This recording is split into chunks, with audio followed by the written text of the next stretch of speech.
Hello बच्चों, आज हम बात करेंगे कोशिका चैप्टर के कुछ अच्छे सवालों के बारे में, है ना। तो आपको पता होना चाहिए कि कोशिका चैप्टर बड़ा इंपॉर्टेंट होता है बायोलॉजी के हिसाब से, है ना। बायोलॉजी का बड़ा पहला चैप्टर होता है ये, और बड़ा बेसिक चैप्टर होता है। तो अगर आई होप आपको अगर आता होगा तो आप चीज़ों को समझते चलिएगा और एक करके देखते चलिएगा। तो सबसे पहला सवाल क्या बोल रहा है कि निम्नलिखित में से किसी क्रिस्टल रूप में नहीं बनाया जा सकता। देखो, क्रिस्टल रूप में बनाया जा सकता है। देखो, क्रिस्टल रूप में हम उसी को बना सकते हैं जो एकदम निर्जीव हो, है ना। तो देखो, जीवाणु निर्जीव नहीं है, ठीक है ना, ध्यान रखिएगा। अमीबा भी निर्जीव नहीं है। विषाणु, ये देखो अकोशिकीय होता है, विषाणु निर्जीव होता है। जब तक ये किसी के बॉडी के अंदर प्रवेश नहीं करेगा ये सक्रिय नहीं होगा, और जब तक ये बाहर है तब तक ये निर्जीव है ना। तो ना विषाणु को हम मरा हुआ मान सकते हैं न जीवित मान सकते हैं, इसीलिए विषाणु को निर्जीव और सजीव की कड़ी भी कहा जाता है। ध्यान रखना ये बात। इसका सही आंसर हो जाएगा विषाणु, क्योंकि विषाणु को हम कहीं पैक कर सकते हैं, है ना, कहीं पैक कर सकते हैं, किसी चीज के अंदर पैक कर सकते हैं, इसीलिए इसका क्रिस्टल के रूप में बनाया जा सकता है। ठीक है, ध्यान रखिएगा।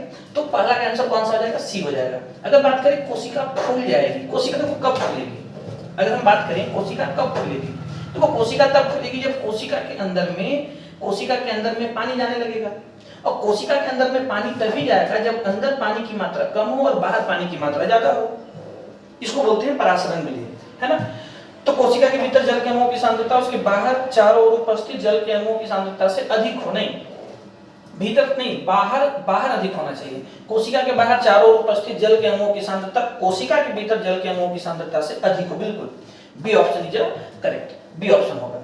ठीक है, आगे अगर हम लोग बढ़े अगर, है ना। तो गुणसूत्र बने होते हैं। गुणसूत्र किससे बने होते हैं? गुणसूत्र क्या डीएनए से बने होते हैं? गुणसूत्र क्या प्रोटीन से बने होते हैं?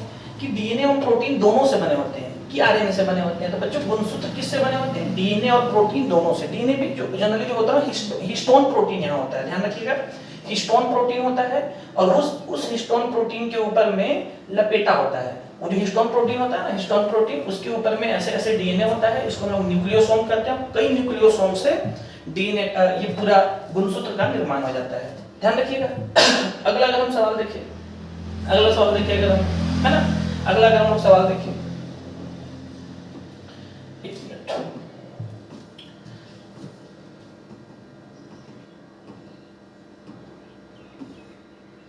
देखिए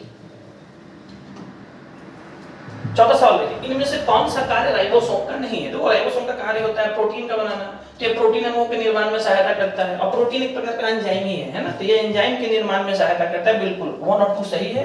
ये हार्मोन के निर्माण में सहायक है, नहीं गलत है।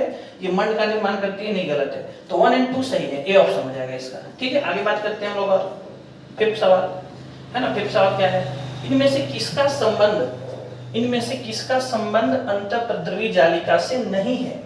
यह केंद्रक एवं कोशिका द्रव के बीच प्रोटीन के लिए अभिगमन चैनल की तरह कार्य करता है। बिल्कुल, देखो न्यूक्लियस होता है, न्यूक्लियस के बाहर में अंतःप्रद्रवी जालिका होती है, और कोशिका द्रव्य से कोई भी चीज अगर अंदर जाना है या केंद्रक से अगर कोई भी चीज कोशिका द्रव्य में जाना है, तो क्या होता है कि ये चैनल का काम करता है। यही है जो चीजों को ले जाता है ना, बाहर जाने का रास्ता देता है या अंदर आने का रास्ता देता है। तो बिल्कुल ये अभिगमन चैनल का काम करता है। यह कोशिका द्रव्य के विभिन्न क्षेत्रों के बीच पदार्थों को पहुंचाता है। बिल्कुल, है ना, अभिगमन चैनल का काम करेगा तो बिल्कुल पदार्थों को एक जगह से दूसरी जगह तक पहुंचाएगा। यह ऊर्जा उत्पादन का स्थल हो सकती है? नहीं, ऊर्जा उत्पादन का स्थल तो माइटोकॉन्ड्रिया होता है। आपको पता होगा एटीपी का निर्माण होता है, उसको लोग पावर हाउस ऑफ सेल भी कहते हैं। तो सी ऑप्शन यहाँ पर गलत है। अगले सवाल पे आते हैं। बात करें तो पादप कोशिका में जीव द्रव्य कुंचन को इस तरह परिभाषित किया जाता है। पादप कोशिका में जीव द्रव्य कुंचन का मतलब क्या होता है? तो जीव द्रव्य कुंचन का मतलब ये होता है कि पादप कोशिका में जब पानी की मात्रा ज्यादा हो जाती है तो पानी बाहर निकल जाता है। अब पानी देखो बाहर निकलेगा, पानी अगर बाहर निकलेगा तो कोशिका पिचक जाएगी। और कोशिका तभी पिचकेगी जब अंदर में पानी ज्यादा हो और बाहर में पानी कम हो। तो ऐसे विलियम पंप, अच्छा, बाहर में पानी कम का मतलब बाहर ज्यादा अधिक सांद्रता वाला लिक्विड रखा हुआ हो, है ना। जैसे हम पानी ले उसमें ज्यादा नमक बोल दें तो उनको बोलेंगे कि नहीं, अधिक सांद्रता वाला वो है। ठीक है, तो अल्प पराशरी माध्यम में परद्रव्य झिल्ली का टूटना, नहीं, अल्प पराशरी माध्यम में कोशिका द्रव्य का सिकुड़ना, केंद्रक द्रव्य का सिकुड़ना। तो क्या लिखा हुआ है? पादप कोशिका में जीव द्रव्य कुंचन को इस तरह परिभाषित किया जाता है, तो अल्प पराशरी माध्यम में कोशिका द्रव्य का सिकुड़ जाना। कोशिका द्रव्य क्या हो जाएगी, सिकुड़ जाएगी। तो ध्यान रखिएगा, कोशिका द्रव्य का सिकुड़ना ही क्या कहलाता है, जीव द्रव्य कुंचन कहलाता है। ठीक है, केंद्रक द्रव्य का सिकुड़ना, केंद्रक द्रव्य का सिकुड़ना, इनमें से कोई नहीं। ठीक है, अगला सवाल मोर बताएं तो निम्नलिखित में से किसकी चारों ओर एकल झिल्ली का आवरण होता है। निम्नलिखित में से किसके तरफ एकल झिल्ली, चारों तरफ एकल झिल्ली का आवरण होता है। माइटोकॉन्ड्रिया नहीं, दोहरी झिल्ली की होती है। राजधानी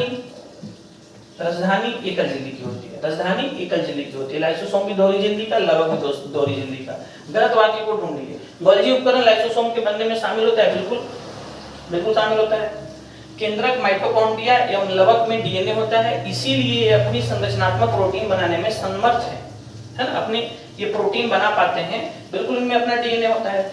माइटोकॉन्ड्रिया को कोशिका का पावर हाउस कहते हैं क्योंकि इनमें एटीपी का उत्पादन होता है। और कोशिका द्रव्य को परद्रव्य भी कहा जाता है। नहीं, ये गलत है, ये गलत है, डी ऑप्शन गलत है।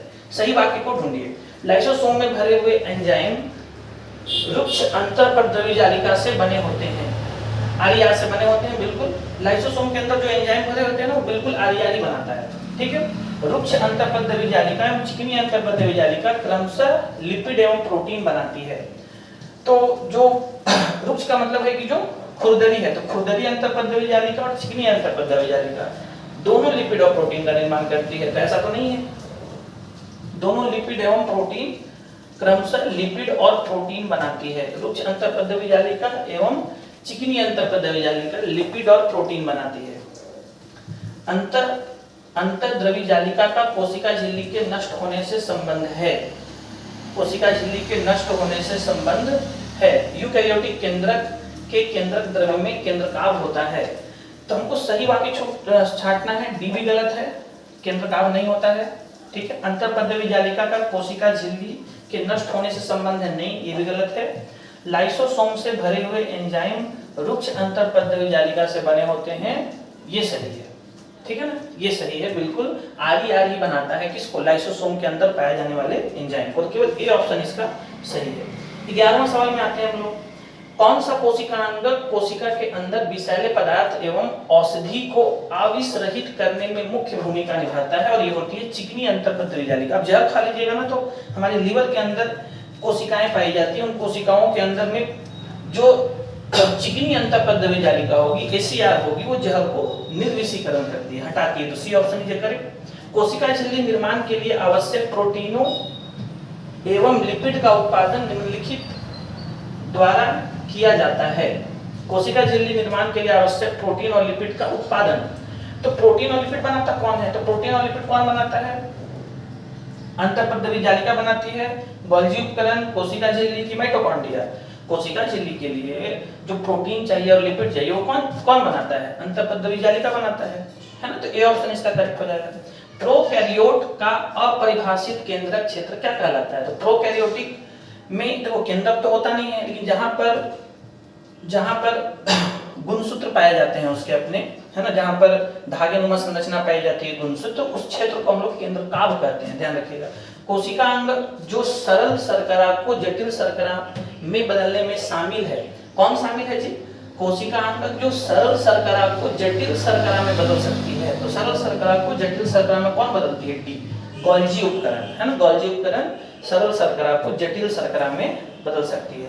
निम्नलिखित में से कौन सा राजधानी का कार्य नहीं है, राजधानी संग्रहण करता है, बिल्कुल। कोशिका को स्थिति एवं दृढ़ता प्रदान करता है, बिल्कुल। पादप कोशिका में ये काम करता है, राजधानी बड़ी होती है। अवशिष्ट का उत्सर्जन करता है, बिल्कुल, अवशिष्ट का उत्सर्जन भी कर सकता है, दमन नहीं कर सकता, लोकोमोशन नहीं करेगा। ठीक है, तो डी ऑप्शन इसका करेक्ट हो जाएगा। अमीबा जिस प्रक्रिया के द्वारा भोजन प्राप्त करता है वह कहलाती है अंतःकोशिकता, है ना, एंडोसाइटोसिस। क्या कहते हैं, अंतःकोशिकता। ठीक है ना, अंदर लेती है भोजन को, इसको हम अमीबा जिस प्रकार से भोजन करती है ना, वो जाएगी, अपना शेप बदलेगी, जहां भोजन होगा अपना शेप बदलेगी, कूट पार निकालेगी, भोजन को खा लेगी। ठीक है, निम्न में से किसकी कोशिका भित्ति सेलुलोज से नहीं बनी होती है, जीवाणु की, हाइड्रिला की, आम वृक्ष की, कैक्टस की। देखो पादप कोशिका में तो हर जगह बनी होती है। जीवाणु आपका क्या है, प्रोकैरियोटिक कोशिका, वहां कोशिका भित्ति मिलती है, लेकिन वो कोशिका भित्ति सेलुलोज की नहीं बनती है, पेप्टिडोग्लाइकेन और लिपोपॉलीसेकेराइड से बनती है ना, ध्यान रखिएगा। तो जीवाणु के अंदर जो कोशिका भित्ति है वो नहीं बनती है इससे। ठीक है, सिल्वर नाइट्रेट का घोल किसी एक के अध्ययन में इस्तेमाल होता है, गोल्जी उपकरण के अध्ययन में इस्तेमाल किया जाता था। कौन किए थे? गोल्जी, कैमिलो गोल्जी, है ना। सिल्वर नाइट्रेट का प्रयोग किए थे, उसको ब्लैक रिएक्शन के नाम से जाना जाता था, है ना, ध्यान रखिएगा। केंद्रक के अलावा वह अंग जिसमें डीएनए होता है, माइटोकॉन्ड्रिया में होता है, ध्यान रखिएगा। केंद्रक में डीएनए होता है, माइटोकॉन्ड्रिया में अपना डीएनए होता है, लवक में अपना डीएनए होता है, प्लास्टिड में, है ना, ध्यान रखना है। तो यहाँ पर माइटोकॉन्ड्रिया ऑप्शन हो जाएगा। निम्नलिखित में से किसको कोशिका की रसोई कहा जाता है? हरित लवक को। हरित लवक में खाना बनता है, पादप कोशिका में कोशिकांग पाया जाता है, हरित लवक, वहां पे उसका अपना खाना बनता है प्रकाश संश्लेषण से। कोशिका में लिपिड अणुओं को निम्न के द्वारा संश्लेषित किया जाता है। लिपिड कौन बनाता है? चिकनी अंतःपृष्ठ जालिका बनाता है। ये ऑप्शन। नई कोशिका का निर्माण पूर्व स्थित कोशिकाओं से होने की बात किसने बताई थी? विर्चो ने बताई थी। यही है जो कोशिका सिद्धांत को पूरा किए थे। स्लाइडेन और स्वान जो है कोशिका झिल्ली, कोशिका सिद्धांत को अधूरा छोड़े थे। तो 1855 में विर्चो आए थे और बोले थे कि जो नई नई कोशिकाएं वो पुरानी कोशिकाओं से ही बनती है ना। कोशिका सिद्धांत किनके द्वारा दिया गया है? स्लाइडेन और स्वान के द्वारा दिया गया है। प्रोकैरियोटिक कोशिका में दिखने वाला एकमात्र कोशिका अंग कौन है? प्रोकैरियोटिक में केवल राइबोसोम मिलेगा आपको, 70s वाला, है ना। कौन मिलता है? राइबोसोम केवल मिलता है, ध्यान रखिएगा। वो अंग माइक्रोमीटर कितना होता है? 10 टू द पावर -6 मीटर। एक माइक्रोमीटर कितना? 10 टू द पावर -6 मीटर होता है, ध्यान रखना ये बात। लाइसोसोम किससे उत्पन्न होते हैं? लाइसोसोम को उत्पन्न कौन करता है? गोल्जी उपकरण, ध्यान रखिएगा। लाइसोसोम किससे बनते हैं? गोल्जी उपकरण के द्वारा बनाए जाते हैं। सजीव कोशिकाएं निम्न के द्वारा खोजी गई थी।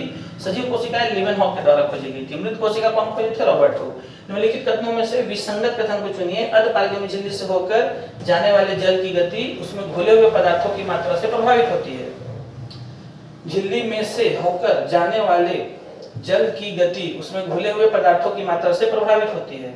विसंगत झिल्ली कार्बनिक अणुओं जैसे प्रोटीन और लिपिड से बनी होती है। कार्बनिक विलायक में घुलनशील अणु झिल्ली में से होकर आसानी से गुजर जाते हैं। पादपों में कोशिका झिल्ली में काइटिन शर्करा होती है। कोशिका झिल्ली में काइटिन, डी ऑप्शन गलत है ना। पादपों में कोशिका झिल्ली में काइटिन शर्करा होती है, ये गलत लिखा हुआ है, ठीक है ना। काइटिन शर्करा उसमें नहीं पाई जाती है, बाकी तीनों संगत हैं, बाकी तीनों सब सही हैं, ठीक है। तो बच्चों ये आपके कुछ सवाल हैं, ध्यान रखिएगा, बड़े अच्छे सवाल थे ये। किससे? है ना, कोशिका चैप्टर से, ठीक है। आई होप आपको ये समझ में आया होगा, है ना।